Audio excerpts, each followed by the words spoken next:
of the core regulatory mandate as an integral part of daily operations.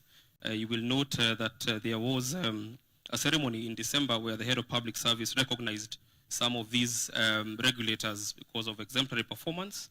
And I think it's something that is going to then be happening every year as he guides us on certain parameters that the office has established. Then the focus here really is on premier service delivery as the deliverable for regulatory action. You will note, Your Excellency, the program is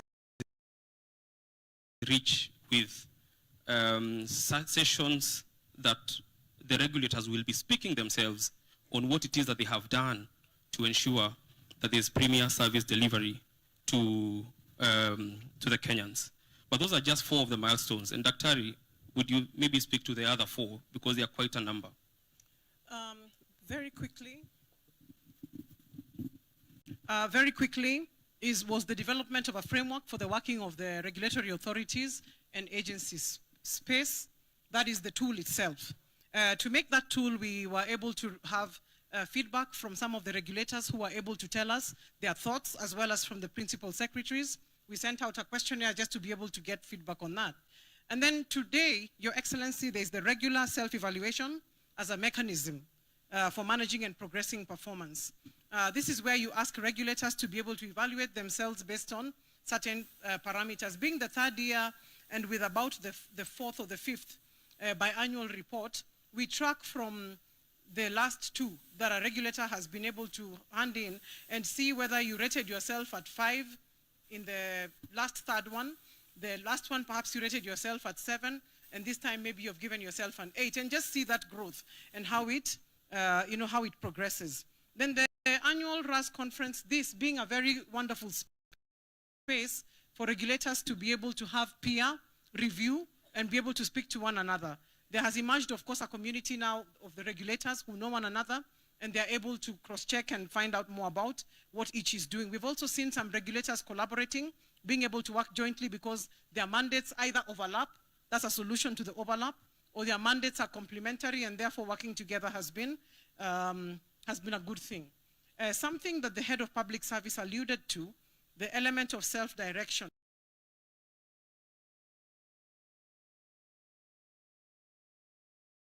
Hoping that, as he said, in the conferences, from this conference going forward, that there can be an element of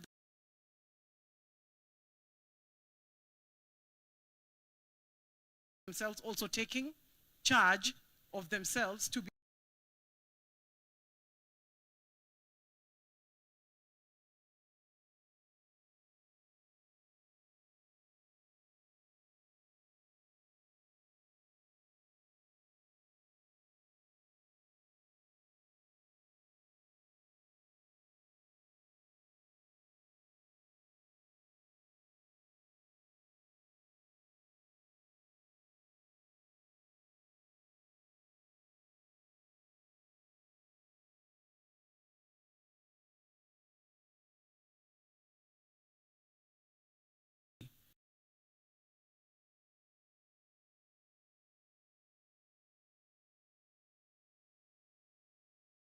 Boko.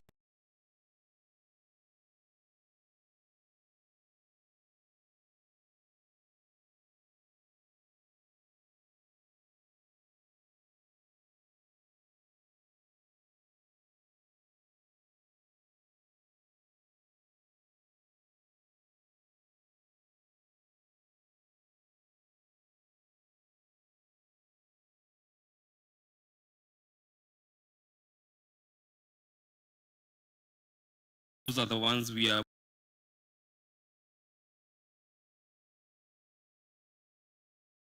looking at enforcement. So that balance, to achieve that balance of facilitating and of course ensuring there's compliance and enforcement. Look for in the 4th year is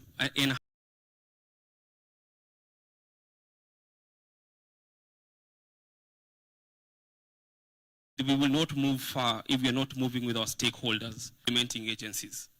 The same way that the head of public service requires you to submit your biannual reports, the feedback from yourselves is that we have also developed custom-made certain forms that require our implementing agencies to return, and of course, the issue of requires strict reporting, thereof. So yes, you have submitted the forms, but are you following up to ensure that everyone has complied in terms of the returns that you then seek from them? And of course, all actors to take lead. And again, I say again, Your Excellency, the head of public service invited, particularly from the agencies, actually 6 people. You have the chairperson of the agency, you have the chairperson of the independent board committee or the committee that deals with the core mandate, you have the CEO, you have the corporation secretary, and the head of internal audit. So even if a chairperson was to leave because the end of term or for whatever reason, there's a board member who's there. If the CEO is to leave, you have the corporation secretary, who is again the link between management and the board. You have your internal audit present. And these core heads are the ones to take the lead and to cascade whatever needs to be cascaded down to everybody else. And the last, as we look forward to the 4th, again, as the head of public service indicated in his remarks, is the challenge of self-direction. The challenge of self-direction to ensure that from now till the 4th conference, we have a small committee formed by yourselves that would run this campaign in collaboration with the Office of the Chief of Staff and Head of Public Service.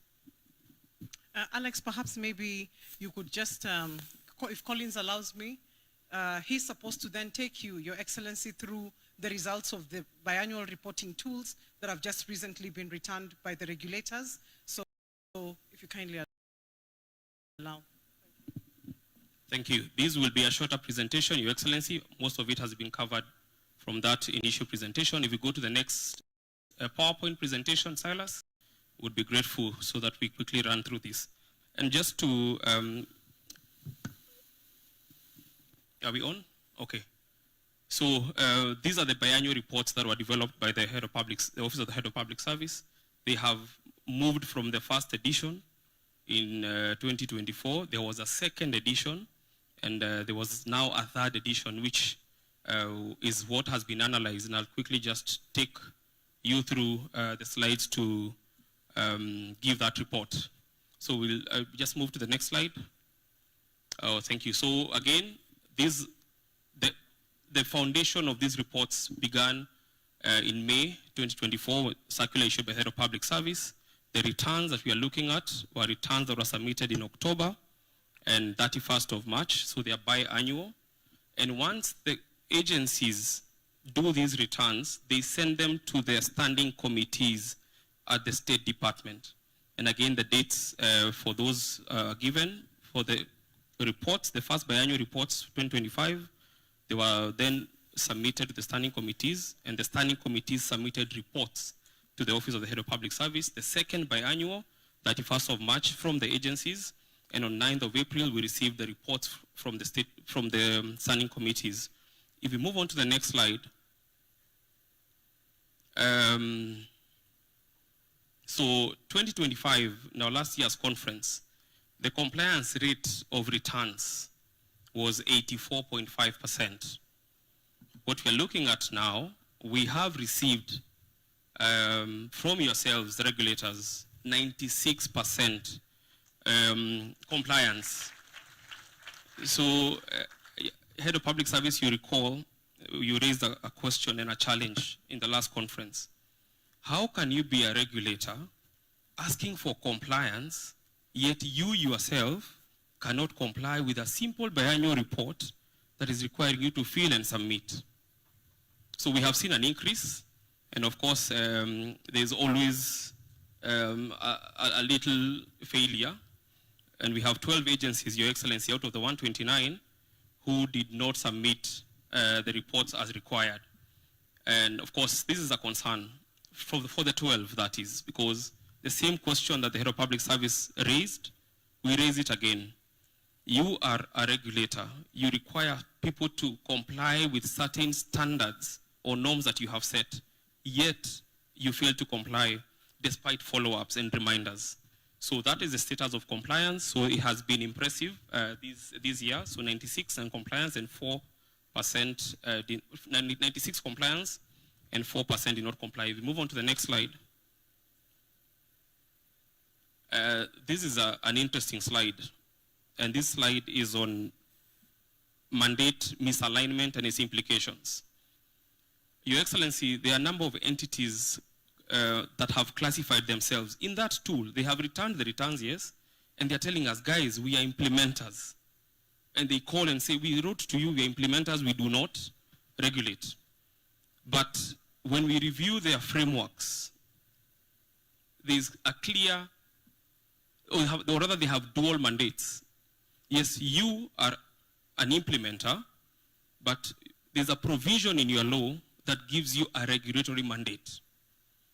And this now raises a critical concern, Your Excellency, when you have an entity that does not recognize its regulatory role, how then effective will that entity be in discharging that particular mandate? So you have ticks in all, you have, let's say, 9 mandates. You have ticks in 8, but 1 you do not have because you are an implementer and you don't want to get involved in the regulatory role. And I think one of the things that we're going to do, Your Excellency, is engage the few that have returned reports indicating they do not regulate. Some have even indicated we're in the process of changing the law to remove that provision. Others have said, by the way, if you give us funds, we are going to implement that particular mandate. So it's a conversation we will request Head of Public Service to guide us on how to engage the few that have clearly indicated we are not regulators. So it means basically the powers that you have, the statutory powers that you have are being utilized if you are not ticking performance on all of them. We have a very important session after this, Your Excellency, where some regulators will be talking to us on how they measure the impact of their regulatory mandate outside the government frameworks. And I think it will form a very important conversation at that point. So the concern that this raises is where an institution has misinterpreted its mandate, then there's a risk right there. And one of the issues of this conference is to ensure that there's alignment, as you have guided in your opening remarks, as well as from the Head of Public Service. Now, allow me to just spend 2 minutes, Your Excellency, on this very important slide on how your regulators have rated themselves. In every of these biannual reports, we request them rate yourself. So 24.5% rated themselves a perfect 10. And they have indicated, we checked all the parameters from our performance. It's a perfect 10. It's always that example when you ask a public servant to rate themselves, and you see a picture of the cat, which is a public servant, but when they're rating themselves, is a reflection in the mirror of a lion. That is what self-rating is. You're a cat, but because you have faith in yourself, you are seeing the lion. But here we have a challenge, Your Excellency. 52.5%, which is more than half, gave themselves a confident 8.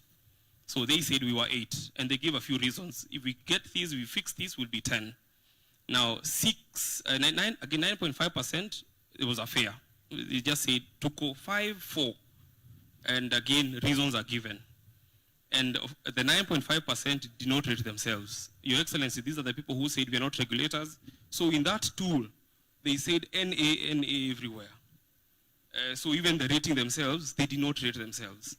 And the question that begs is, the Head of Public Service has requested you to rate yourself. And it's an important slide because even those who rated themselves as fair, they gave certain reasons that the office is then able to pick up and facilitate to ensure that every regulator can rate themselves 8 and above. So the overall was self-confidence, majority were there, but we must explore, and part of this conference will be doing this, what top performance means and address those gaps that exist in self-assessment. And Your Excellency, even in those who rated themselves as 10, we must all ask ourselves, if I am a regulator and I'm rating myself as 10, does the ground reflect that 10? If I regulate a particular area or a sector, is that sector excellent or is that sector now at Singapore? Because if it's not, then you can't rate yourself at 10. So it is a scientific process that has to be done to ensure those self-ratings. And as Dr. indicated, we have to look at your rating in the last biannual and the last 3 biannual reports, so that when we analyze, we are getting a value for what it is that what we need. If we move on to the next slide, I will not go through these in more than 30 seconds. These are some of the key factors that they indicated. This is working, and this is what is helping them rate themselves at 10. There are those who say we have digitized so many processes that were manual, that were slowing us down, and that's where we are at 8 to 10. There's risk-based models, and this is where the internal auditors come in and have really assisted in that. There are those who have said we are at 8 to 10 because you have